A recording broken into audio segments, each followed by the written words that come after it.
Salut à tous, on se retrouve pour une magnifique deck profile top 16 Malice au French Open. Très content, j'ai beaucoup travaillé la liste, beaucoup de gens m'ont aidé aussi. Shout out à Ilias, franchement extrêmement trop fort avec ma liste, franchement aujourd'hui il a pas malheureusement, mais j'espère que tu regarderas la liste et franchement t'as une grosse part dedans. T'es à côté de moi en X3. Ouais, shout out à Guy aussi, franchement on a un peu discuté quand même, merci à tes shout out, franchement ça fait plaisir. Voilà, écoute, on va juste partir sur le deck. Je pense qu'on fera des choses à la fin. Allez, alors, Vas-y, attends. Vas-y, c'est bon. On va commencer par l'engine le plus important du deck.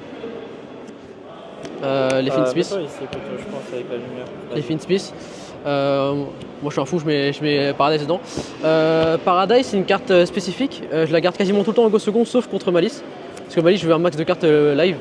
Ryzeal, tous les decks un peu contrôle entre guillemets, je garde Paradise. Je me dis en vrai j'ai quand même relativement des bons moyens de la discard, c'est ok.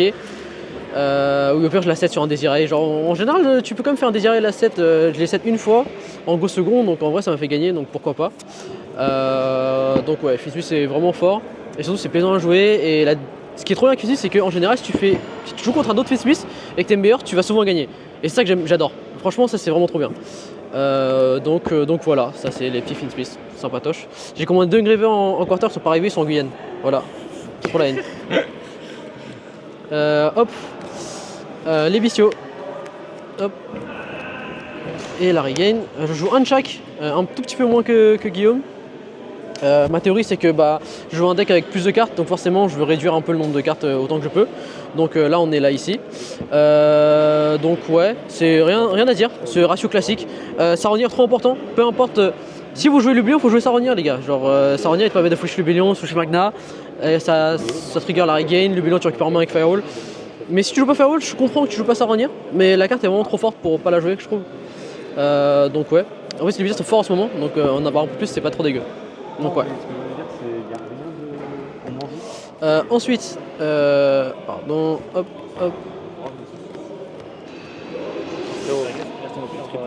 Alors, les Kashira. Voilà, les Kashira, je trouve qu'ils sont très forts en ce moment. Unicorn, ça remplace Link Decoder. Ça commence à partir de là. Unicorn remplace Link Decoder. Donc, Open Licorn, c'est vraiment bien. Donc, on max les accès à Licorn. Même si ça prend drôle, c'est pas grave parce que Licorn récupère Burf, Droll en réseau, ban un truc, Norm Dormouse. T'en fous, ça part. Donc vraiment Licorne elle est vraiment spectaculaire. Elle m'a fait gagner, elle m'a fait perdre une game, elle m'a pas fait gagner de game. Mais en fait l'adversaire m'a fait Licorne sur Binder et du coup je la perds au grind. Mais ouais la carte est vachement forte. Le mono Fenrir parce que tu vas tuto en go second sur le terrain en général qui va tuto Licorne et derrière ça poste à Burf. Sympa, franchement super cool. Mais on verra qu'on joue pas Dracosac sur Rubini, c'est juste des extra body, c'est sympa. Ensuite, le dernier engine, les cartes un peu nulles, les Malice. Les Malice, vous voyez qu'il y a quand même cette rotation et terraforming qui sont dedans. Cette rotation, c'est une carte super intéressante en ce moment. Parce qu'en fait, tu peux forcer un mec à te Mulcharmir avant même que tu joues. Parce que s'il veut Mulcharmir pas après cette rotation, il pourra plus le faire. Donc je le fais toujours en main phase. Peu importe ce qui se passe, il n'y a aucune raison de le faire avant en fait. Ensuite, ce qui est intéressant, ça te protège l'imperm. Maintenant que tes plays sont un peu plus faibles face au entrap, c'est important de se protéger à max d'entrap. Donc cette rotation pour ça. Qu'une rabbit. Okay. Qu'une rabbit parce que. Ah, petite question. Ouais, dis-moi. Mais on m'entend pas. Tu l'as pioché souvent? Laquelle? C'est trop tard. Tu l'as pioché combien de fois? 2 ou 3 fois dans le tournoi. Et est-ce que ta théorie là de ça force les trap ou autre, ça c'est arrivé ou... Ouais, il m'a chaîne Meowth sur cette rotation que j'ai hash et ensuite j'ai fait draw TT sur 4 et ensuite il a perdu. Voilà, donc oui, ça c'était pas mal. Et ensuite, cette rotation super importante, la dernière ronde c'était contre Ryzeal Fiendsmith. Il s'est fait out son cross par cette rotation, j'ai SP Fenrir et il a perdu. Voilà, c'était pas plus compliqué que ça, je suis désolé mais voilà.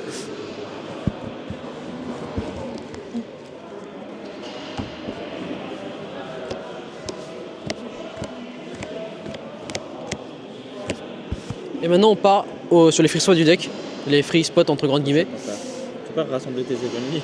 Ils sont là. Du coup c'est une approche plus breaker, parce que je me dis que je pense qu'en général les boards actuellement c'est pas si fort que ça, donc tu peux pas sur des breakers. Le problème c'est les decks qui qui ont trop d'entrappes. Genre par exemple si tu break un board et il te met 3 entrappes derrière et que tu perds la game, bon voilà quoi, c'est la vie. Shout out à Guillaume.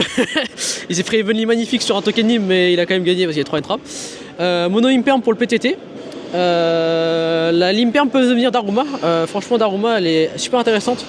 Donc si je dois rejouer la liste, ce sera Daruma à la place d'Imperm. Donc voilà, le Nib parce que les Malice actuellement ne savent pas jouer autour de Nib. Donc ils se prennent des Nib. Donc autant jouer la carte et c'est fort contre tous les match-ups en général. C'est fort en first, tu la draw. Non franchement overall c'est une super carte. Donc, et surtout c'est une demi-moon. Ça fait une body sur la table, t'en mets un deuxième, c'est une moon. Donc voilà, full combo Finsmith. Hop. Le side. C'est le bazar. C'est le bazar. Le mec il ne sait pas trier son C'est pas grave. C'est pas grave, c'est fait à l'arrache. Trop mal. Hop. C'est fine. Le side il a. Aucun sens. Tiens, tu vois les gens qui topent. Qui tape souvent, avec- voilà, qui ont tu vois. l'habitude, genre toi. C'est fine. Parce que moi j'ai pas très bon side, j'ai oublié de trader. Alors, plusieurs trucs. Les cartes de Go First, en général c'est celle-là. Du coup il y a les 2 targets de PTT, mais il y a PTT main donc c'est fine. Les 3 jugements. Ce jugement c'est meilleur que Strike je trouve parce que j'ai beaucoup d'MP et les gens commencent à jouer des Dusters et tout, et des Evenly. Donc jugement c'est bien. Ça empêche les summons comme Strike. Et surtout, c'est assez niche, mais jugement par rapport à Strike, c'est quand tu joues Malice, tu pourras l'activer même si tu la draw tour 4. Alors que Strike, si t'as moins de mi 5, bizarre. Donc ça c'est une des raisons pour laquelle je préfère jugement, même si tu payes un peu plus. C'est comme ça. Ensuite, 3 lancers. Est-ce qu'il y a besoin de dire des trucs sur lancers? Je pense pas. Trop marrant cette carte, j'aime beaucoup. Ça c'est Duster, Landing Storm, parce qu'en fait en général post-side, si on a montré des malices, ils vont entrer lancers, donc Emily est morte. Enfin, et pas morte, mais tu vas pas, si tu check le lancers en battle, t'as perdu. Donc je remplace par ça. Et ça a bien fonctionné. Tu remplaces totalement. Ouais, parce que je joue pas du tout les menus post-side. Sauf si j'ai pas montré des malices. Et à la fin, 3 H parce que c'est des cartes que tu rentres en first pour les moon charmiers principalement. Et parfois contre des match-ups genre Memento, trucs comme ça, tu vas rentrer en go second, c'est assez rare. Je l'ai rentré que 2 fois en go second aujourd'hui. La carte est bonne mais c'est surtout pour le first, voilà. Si tu draw 4, ça fait des entraps, c'est sympa. Hop, et maintenant partons à l'extra deck. Alors, on va commencer par les Finsmith, parce que vas-y, c'est les meilleures cartes. Franchement, on joue le deck pour ça aussi. Et est-ce que j'ai oublié un truc? Je crois que j'ai un oublié. Ouais, j'ai un oublié. Agnunde? Bah Non, pas oublié. Alors, 5 cartes Finsmith, rien à dire. Franchement, c'est le correct ratio. Necrocube dans un deck, elle est broken. On a 3 Engravers, 3 Lubellion. On fait que draw avec Necrocube, c'est la meilleure carte du deck, hein, j'ose le dire. En mirror, un Engraver ça devient ça, qui devient Dark, qui rebande un Malice. Tu gagnes. Moi perso des Necroquip pass, j'ai dû en faire à peu près toute la journée. Au moins une fois par match je pense que je le faisais.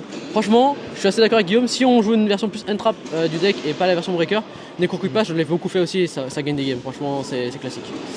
Ensuite, les 3 liens Malice. Voilà, rien à dire. C'est du classique. Voilà, classique. Shadow à 2 Bender peut-être, si vous voulez pas Finsmith pour Licorne, c'est sympa. Et Tronus.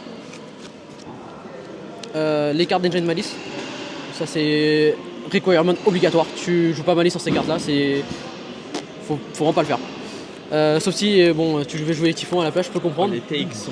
Mais franchement, Lizard il est trop fort. Juste pour draw en fait, il est fort. Franchement, il est très sympa. C'est une très bonne carte. Ensuite, la petite card très sympa qui m'a beaucoup aidé aujourd'hui, Lina. Finsmith Lubellion. Même token Nib, ça devient Lina. J'ai reband une lanceur, j'ai gagné sur ça. Benef. Et j'ai reband d'Engraver et des trucs comme ça. Franchement, c'est coolos. Très coolos, Lina. Je sais pas si je continue à la jouer, mais je l'ai bien aimé aujourd'hui, c'était un bon test. Et ensuite, des pièces de N-board. Le Firewall, la Bao, l'IP et la SP qui peut être pièce de N-board comme combo ou rebound sur Abao. Enfin, il y a beaucoup de trucs à faire. Le Firewall dans une version bestiale, il est trop important. Parce que avoir une main avec Magnamut et une main pas de bestial, c'est pas pareil. Donc quand tu recycles un bestial sur le Firewall, c'est souvent game. En plus, Firewall il va se faire reset par la Bao ou par la SP. Donc ouais. Et souvent quand tu as assez de body sur le board, tu finis avec IP. IP ça peut devenir Cryptor, ça peut devenir Ah bah ouais, ça peut devenir Firewall. À un moment, j'ai pris Landing Storm Duster, mon désir ça ne servait plus à rien. J'ai fait IP. Effet IP, je passe sur Firewall en utilisant Désiré et Drusion mon matos. Bon, son board a explosé. Et ensuite Binder qui refait Firewall, qui bounce 1. Enfin, franchement, en fait, ce qui est bien, c'est que le deck a trop de trucs cool à faire. Et il faut jouer ce genre de cartes pour faire ces trucs cool là. Et c'est pour ça que le deck est trop marrant en fait. Voilà, il est juste trop drôle. Donc ouais, ça conclut ma deck profile. 48 cartes main deck. Tu n'as pas ressenti le manque de la Link 1? Non, pas du tout. Linguribo, jamais. En fait, comme le but, c'est de se dire, on veut pas open name plus bestial, on veut open genre name plus engraver, name plus cash, c'est fine. Et le bestial, tu l'as plus tard, c'est ok. Et bestial en rap, c'est bien. Mais en fait, la loupe, name plus bestial, maintenant, je trouve qu'elle est devenue trop faible. Donc, c'est pas le but qu'on cherche. C'est vrai qu'il y a aussi un peu moins de bestial aussi. Donc, ouais. Est-ce que j'ai dit 48 cartes main deck? Ouais, 48 cartes main deck pour diluer les briques. Et tous les cartes sont considérées comme trust qui font que c'est pas trop grave. Et surtout, j'ai gagné d'ailleurs 2D sur 10. Donc ouais, je suis très content. J'ai résolu 3 Eveny aujourd'hui. Il y en a une, j'ai perdu, les deux j'ai gagné, donc sympa. Donc Eveny était extrêmement cool. Shoutout à la Team Strat. Team Strat, voilà. Tout le monde, hein. Robin qui est à côté, Lucas, franchement. Notre chauffeur. Malheureusement, on va plus te voir pendant un moment. Je suis un peu triste. Tommy qui était notre chauffeur pendant tout le reste de la saison aussi. Merci à toi. Et tout ce qui est NSE aussi, bien sûr. Shoutout à vous les potes. Théo, Félix. Jalil, t'as pas beaucoup perf aujourd'hui, mais j'ai confiance en toi, je pense que tu peux bien faire. Basile et Théo, félicitations pour vos X2, franchement c'est cool. Est-ce que j'oublie quelqu'un? Surtout Vince aussi, Vince le GOAT, franchement merci. Merci pour plein de trucs. Et ouais, je pense que j'ai fait le tour. Désolé si j'oublie des gens, je suis un peu fatigué. Mais jouez Malice. Avec des XP, sinon c'est la merde. Bah ouais. Donc voilà. Merci à tous, salut à tous, et on se retrouve à la prochaine. N'hésitez pas à me dire bonjour en event ou quoi. C'est toujours sympa de voir des gens. Donc ouais. Allez, ciao.